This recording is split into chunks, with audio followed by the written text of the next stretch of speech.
1 जुलाई 2024 से पहले जब हमारे देश में पुराना आईपीसी का कानून था, तब तक मॉब लिंचिंग के लिए कोई कानून नहीं बना हुआ था। लेकिन वर्तमान में 1 जुलाई से हमारे देश में 3 नए कानून में बदलाव हुआ है, क्रिमिनल लॉज में चेंजेस हुए हैं। उसके बाद मॉब लिंचिंग एक बड़ा अपराध है। आप सोच भी नहीं सकते कि कम से कम 6 महीने इस अपराध में शामिल व्यक्तियों की 6 महीने जमानत नहीं होगी। तो भाई इस तरीके की घटना में शामिल होने से पहले 10 बार सोचें। कानूनी बात करूंगा, मैं आपको अवेयर करने की कोशिश करूंगा। आप सोचते हैं कि मैं तो साथ में गया था, साहब मेरे को तो पता ही नहीं था कि ये इस तरीके से करेंगे, मैं तो वहां साथ में गया था, बस मेरा तो इतना सा रोल है। आपकी उपस्थिति पर्याप्त है। उस अपराध में आपकी बराबर की हिस्सेदारी मानी जाएगी अगर आप उपस्थित थे। यही चीजें आपको सीखने की है। दोस्तों लाइक करते हैं जो लोग नए आए हैं। तो यानी मेरी जो यूट्यूब फैमिली है उसके लिए जानने वाली बात यह है कि अगर कोई व्यक्ति कोई अपराध करता है और उसमें आप साथ में शामिल हो, ठीक है। अब आप जैसे मान लीजिए एक पर्टिकुलर किसी ग्रुप से आपका ताल्लुक है, एनी ग्रुप, किसी का नाम नहीं लेंगे हम, वो किसी भी धर्म में हो सकता है वो ग्रुप, है ना। तो इस तरीके के ग्रुप वाले व्यक्ति किसी एक्टिविटी को कर रहे हैं, ठीक है, या फिर उस एक्टिविटी के बाद वो ग्रुप हिंसक हो जाता, ठीक है। कोई एक्टिविटी की आपने, उसमें आपने हिंसा कर दी, तो उस ग्रुप में जैसे ही हिंसा हुई ना, लो ये कह रहा है कि जैसे हिंसा हो रही है वो ग्रुप का पर्सन जो है ना उस हिंसा से अलग हो जाए और उस ग्रुप को उस समय छोड़ दे। यानी आप किसी के साथ गए हो, एक भीड़ का हिस्सा हो आप, 5, 10, 15, 20, 50, 100, 1000, कितनी भी हो सकती संख्या, आप गए किसी बात को लेकर के या किसी को कोई काम करने के लिए आप गए, और आपका ये ग्रुप है वो हो चुका है अब अचानक से हिंसक हो गया हो और वो कानून तोड़ रहा है। जैसे ही आपके ग्रुप ने हिंसा की, आपने के जो ग्रुप है उसने कानून अपने हाथ में ले लिया। अब आपकी जिम्मेदारी है कि उस ग्रुप को छोड़ करके आप चले जाएं, तब तो आपको बचाव मिल सकता है। लेकिन आप वही मौजूद हैं, आपके जो साथी हैं जो आपके साथ गए थे ग्रुप के अंदर, वो घटना को अंजाम दे रहे हैं, लेकिन आपकी उपस्थिति वहां है, तो भाई आपका बराबर का रोल है। जो घटना हुई है उस घटना के तहत सजा वही होगी जो अपराध हुआ है। तो जो घटना हुई है, आप इस घटना के बारे में क्या कहते हैं? शक के आधार पर दिल्ली के अंदर, हरियाणा के दादरी में चरखी करके एक जगह है, उस चरखी गांव के अंदर गरीब व्यक्ति दो क्या करते हैं, वो गरीब व्यक्ति कूड़ा उठाते हैं, प्लास्टिक की बोतल वो बेचते हैं। उन व्यक्तियों को ये 20-30 लोग जाते हैं वहां पर, जो इंटरव्यू में मैंने देखा, पकड़ते हैं, किडनैप करते हैं, पुलिस का इंटरव्यू ये, उसके बाद पर्टिकुलर स्थान पे लेके जाते हैं और मारपीट करते हैं। शक क्या था? उनको ये शक था कि ये जो लोग हैं ये बाहर के रहने वाले हैं, प्रवासी हैं, यानी हरियाणा के नहीं है और दूसरे स्टेट के हैं। फॉर एग्जांपल असम के बताए जा रहे हैं वो, तो असम के प्रवासी हैं और ये यहां पर बीफ खाते हैं। इस बात से नाराज होकर के शक के आधार पर वो दो व्यक्तियों को उठाती है भीड़, गोरक्षक बताया जा रहा है उन लोगों को जिन्होंने उसको उठाया, दो लोगों को, और मारपीट की। अब ये चीज आप कॉमन सेंस का इस्तेमाल करें कि अरे यार ये चीज, ना तो इन्होंने किसी को वध किया, ना किसी गाय के साथ कुछ इन्होंने हरकत की, और ये भी कंफर्म नहीं है इन गोरक्षकों को कि क्या वो जो मांस खा रहे थे वो कौन सा मांस था। उनको शक था, फिर भी क्या किया इन्होंने, उसको किडनैप किया। पहले तो किडनैप का ऑफेंस 140 बीएनएस के अंदर बताया गया है, जिसमें 10 साल तक की सजा हो सकती है, 10 ईयर्स पनिशमेंट है, और वो भी कठोर कारावास होगा या फाइन होगा।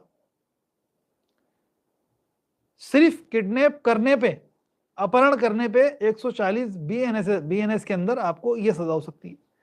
लेकिन मामला यहां तो बढ़ गया उससे ज्यादा, इमोशनल भावनाओं में बह करके आप कदम उठा जाते हैं और आपको ये पता नहीं चलता कि ये कदम आपकी जिंदगी बर्बाद कर सकता है।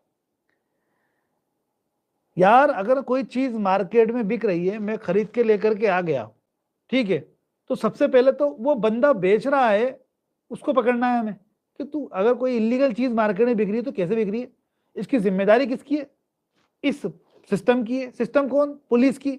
और ये गवर्नमेंट की आंखों के नीचे माल बिक रहा है। कौन सा माल, जो इलीगल है, कैसे बिक रहा है, पुलिस का फेलियर है ये तो। कोई बंदा खरीद के लेके आया कोई माल, उसको ये भी पता नहीं है कि ये इलीगल है, प्रवासी है वो, और इंटरव्यू में तो ये आ रहा है कि वो भैंस का गोश्त था जो खरीदा था, शक के आधार पर उन्होंने बीफ मान लिया। भैंस का गोश्त आपने शक के आधार पे बीफ मान लिया, चलो ठीक है बीफ मान लो अपन, एक सेकंड की तरह में, एक सेकंड के लिए अपन मान सकते हैं कि चलो ठीक है इलीगल एक था, बीफ था वो, तो भी ड्यूटी क्या थी, ड्यूटी ये है हमारी कि अगर हमारे सामने कोई इलीगल एक्ट हो रहा है तो हम पकड़ ले उस व्यक्ति को और पुलिस को सुपुर्द कर दें। इससे ज्यादा राइट हमारे पास नहीं है as a common man, as a lay man, और चाहे आप गोरक्षक हो। भाई हमें अपराध करने का राइट थोड़ी मिल जाएगा, कोई अपराध कर रहा था उसको हमने पकड़ लिया तो हम पुलिस को दे दें, यहां तक है हमारी ड्यूटी। इस मामले में क्या हुआ कि साहब लोगों ने पकड़ा, शक के आधार पर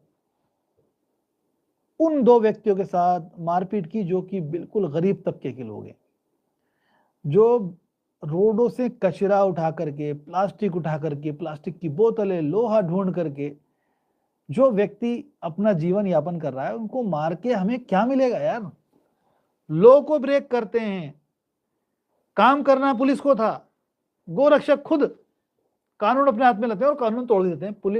पुलिस खुद भी ये काम नहीं कर सकती जो गोरक्षकों ने वहां पे किया। पुलिस को खुद को राइट नहीं है, आप सोच लो, जो काम पुलिस को खुद को करने का राइट नहीं है वो आप कैसे कर सकते हो, कॉमन सेंस की बात है।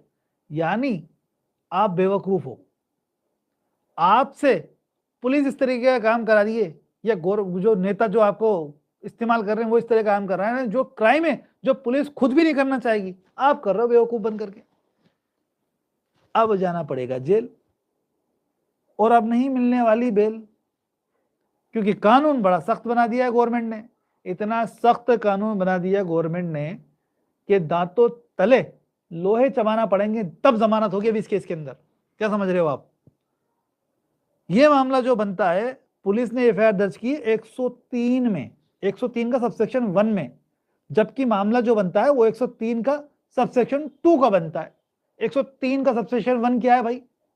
103 का सबसेक्शन 1 है हत्या, किसी व्यक्ति की हत्या करना। लेकिन मॉब के द्वारा हत्या जो है वो 103 का 2 में है कि समूह द्वारा या 5 से अधिक व्यक्ति द्वारा किसी व्यक्ति की हत्या की जाती है तो ऐसे व्यक्ति को मृत्यु दंड तक की सजा हो सकती है या आजीवन कारावास की, साथ में जुर्माना भी होगा भाई। अब ऐसे मामले में तुम्हारी जमानत नहीं होगी। इस मामले में आगे से ये समझने की जरूरत है कि हमें इन्वॉल्व नहीं होना चाहिए, इस तरीके की भीड़, ऐसे गुंडों के साथ हमें साथ में नहीं जाना चाहिए जो हिंसक हो जाए, क्योंकि आपकी उपस्थिति मात्र पर्याप्त है उस हिंसा के लिए लायबल बनाने के लिए। तो 3 बंदे मारते दिख रहे हैं लकड़ी से, 1-2 व्यक्तियों के साथ मारपीट हो रही है और वहां पे अन्य 7 व्यक्ति और इनके साथ साथी हैं, ठीक है, वो मार नहीं रहे, लेकिन बस वो खड़े हुए हैं या गाली गलौज कर रहे हैं, जो भी कर रहे हैं, लेकिन वो मार नहीं रहे। 3-4 लोग मार रहे हैं, बंदा मर जाता है, ये साथ में मौजूद थे, तो सजा वही मिलेगी उनको भी अगर उनकी उपस्थिति साबित हो जाती है। क्या हत्या के लिए उनको दंडित कर सकते हैं।